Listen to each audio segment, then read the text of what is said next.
Hello and welcome back to Raising the Bar. This is episode 40 of this Let's Play of Might and Magic 6, and we are back in the Warlord's fortress. In the last episode, we sort of ran through here, trying to minimise our combat as much as we could to grab the quest item that we needed to hand in the quest. But I've come back here to do a little more exploration and get a little more XP. As you can see, we're seeing this in an accelerated playback because I didn't want to draw it out too long. So we're going to come in about 15 minutes instead of about 40 on this, which I thought was a useful thing to abbreviate. Between episodes, I was in town, I sold up, but I also got some not on camera, but I got some extra magic spells for some of our characters. The Paladin, I've trained in mind magic and got a couple of mind magic spells that I think might come in useful. Mind magic, well, we've had a problem trying to figure out the role for our Paladin. So I thought giving him another magic school might open him up to some further uses. The Cleric, I bought a whole load of body magic spells. As you can see from our gold, we have a lot less gold now. And that's because I more or less filled out his entire roster of body magic spells, some of which are going to be very helpful, and we'll see later what they all do in the episode. But I came back in here because there were a number of side rooms that we hadn't looked at all, and I thought we might be able to take out these really awful enemies, these Cuisinarts, which is a pun, by the way. I had no idea. Well, maybe not a pun, but it's certainly a reference. Apparently, Cuisinart is like some brand of American food processor or something that slices and dices. I guess that's the reference. That just went way over my head. Anyway. I thought we'd come back in here and try to be a bit smarter and try and take out these Cuisinarts. I thought that it might be possible to find a vulnerability. So, because we were really struggling to do a lot of damage to them. So I pulled out my copy of the Might and Magic Official Strategy Guide, published by Prima, and no, it turns out they're completely resistant to absolutely everything. That there's really no form of damage that we can do that is any more effective than any other. So we're really not in any position to take them out still. But there's still a lot of enemies in here that we can take out, and the others we can just lose in the maze like we did in the last episode. But as you'll see later in this episode, we don't exactly get far into the depths of this maze. But it is nevertheless a worthwhile expedition. Yeah, we found a couple of those side rooms had some chests in that had some useful, some valuable loot. Well, that one didn't. Or those two, they're both empty. But we're getting some decent stacks of gold and weaponry there. And I think just picked up a bow that's nice. And now we're inventory juggling here. Because it turns out we have one character who can do any repairs, and it's a character without much inventory space, and they've got to have their item in their inventory to repair it, annoyingly. But, yeah, that's the ambushed there by something that was behind me that I had no idea was there. I hope I remember to put my my defensive stuff and spells back in there again, because I seem to have nothing seems to be running at the moment. One of the things that I need to do better at on this Let's Play is I'm leaving really big gaps of weeks and weeks between recording episodes, which means at this point every time I do an episode, I have no idea what I was actually doing. Like, at this point, I'm not even sure where we've been. And I'm not going to watch all the episodes back again. We just town portaled out there. Back to Free Haven, which was the last town we were in. Because we're going to just hit up the temple and get some healing. rather than trying to attack anything else in there. But one of the other things that we can do while we are here in Freehaven is, we're filling our packs, but we're also going to train while we are when they're open in the morning anyway. So we are able to train our characters up to level 31 here, and we're slowing it down a little bit so we can see what's going on here. And we now have some skill points to assign.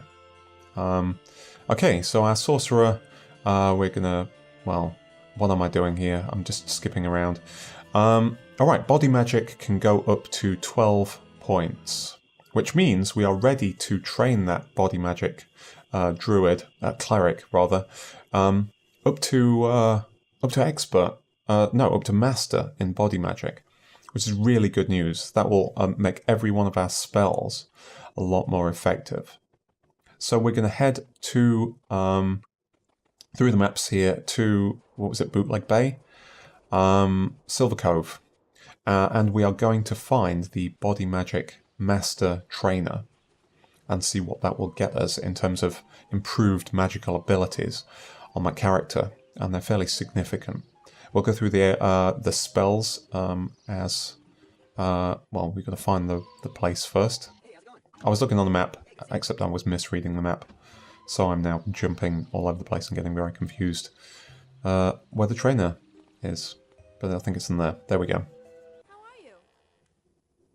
So 4,000 gold gets us, now we have rank 12 in body magic, gets us master, a mastery in body magic. So if we look at our spell list, we will see that every single one of them, of which we have all but one, we have an improved cure weakness that waits for longer. First aid is pretty rubbish. Extra resistance to poison, faster recovery rate on that. We have a speed spell that now works on the entire party. That's going to be really useful. Cure disease lasts for longer. Power affects the whole party, and power cure recovers faster. Don't know what that last spell is, but I'm sure we'll pick it up at some point. So there we go. Now, so mastery is really something to strive for. One of the things that we really want to get mastery in as soon as we can is water magic on our druid, because once you've got mastery in water magic, it completely changes how you get around the game. Master Town Portal and Lloyd's Beacon will give you a huge amount of flexibility in traversing large distances quickly. It basically means you no longer have to take the time to walk anywhere, essentially. Anyway, we after that training up, we have a little more in the way of stopping power here, but still not quite good enough to take out those Cuisinarts. I think we're going to have to come back in a few more levels to clear out this map if we do it at all. There's actually no reason, plot-wise, why we should need to. But I think we'll probably end up doing it anyway, although maybe between episodes rather than in an episode. I think we've spent enough time in this map on this Let's Play already. Alright, one other thing that I wanted to mention is that about a week ago, I think on January 25th, the John Van Cannigam's new mobile game, after about a year of being soft-launched in like 4 different countries, launched worldwide, and it seems to have they seem to have gone out with a full sort of publicity campaign and ads on channels that I've seen and things. Yes, it is now available worldwide. It's free to play. It's called Creature Quest, and I checked it out a bit. I don't know if it's really my kind of thing. It is a sort of a freemium thing, but there seems to be a lot that you can do without paying, which is good. I know a lot of that market seems to have now been the thunder has been stolen by Fire Emblem Heroes, which just came out a couple of days ago. So I question the timing on that. But why did we time portal back there? Oh yeah, we're just heading back to the temple, it seems. And that's not a temple? Yes, every time I come back to Freehaven, I seem to get lost. And yes, Town Portal at the Expert, the reason we are back in Freehaven and not in Silver Cove, which was much closer to where we were. No, we were in Silver Cove. Just forget everything I said. Town Portal takes you back to the last town that you were in, at least until Mastery, where you get to exercise an actual choice in the matter. So yeah, the last time we portaled back to Freehaven because that's where we were last. But then we went into Silver Cove to do the body magic. So portaled back there. God, it'd be great if I knew what I was talking about in these episodes. Just imagine what that would be like. Right, so Creature Quest. Yeah, there are a lot of opportunities to spend money to get like epic heroes and stuff you can play and get gems and eventually be able to afford that stuff. I have no intention of spending any money on it. I think buying games outright is much fairer. And I question the use of the sort of psychological tricks that these games employ to sort of harness people's propensity to addiction. I have an opinion or two on that I'm not going to get into right now.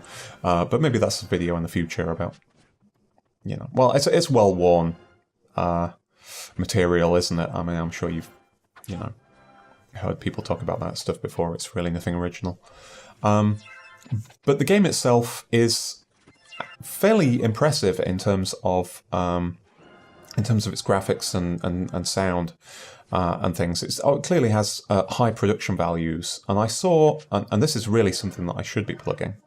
I watched Matt Barton on Matt Chat, which is another YouTube channel. If you don't know it, he's a guy who's been doing it for about 10 years, interviewing famous figures from the world of game development, and he's interviewed a number of he has laid down a few interviews that are really the only interviews on record with these people. And he did a 2-part interview with John Van Caneghem, the first one talking about Creature Quest and the second, which I just watched this morning after it went up, talking about the Might and Magic series. It's definitely an interesting listen if you find this Let's Play interesting. He goes through, not in detail, but goes through the entire Might and Magic series, talks about some of the challenges and some of the issues. The Might and Magic 3 Scorpio thing is addressed, a little bit about 3DO and what happened there, and just stories from the creation of heroes, where it wasn't fun until the very end. Really interesting. Anyway, one of the things that I picked up from that is the music in Creature Quest was written by Rob King, the same person who did the music for this game and the Heroes games and a number of other things. Anyway, we just trained up again. We are now we are now sitting, looking at our paladin. We have done this many times before, wondering where to put skill points. Because, well, I still don't know. But I guess we have a lot of options here. We want perception. We're going to want some of the other schools of magic in there as well. And yeah, I decided to put some points into my magic there. Let's investigate that new school of magic. And the other characters, if I ever eventually got round to switching to another character, then we'll see. So we are a couple of points shy of being able to take water magic there up to Master, which is what we really want to do. That's probably our next priority, or the next time our Druid levels, is we are going to get that water magic mastery, and it will revolutionize the way we get around. Hugely beneficial in terms of having the ability to Portanu Sorpigal and sell everything at the best price, and to be able to get to the temple and get cured of any conditions at any time. Really, really useful. Anyway, looks like we've reached a very sudden end there. Next time, we're going to focus on getting trained on things like perception, mind magic, and water magic if we can. See you next time. Thanks for stopping by.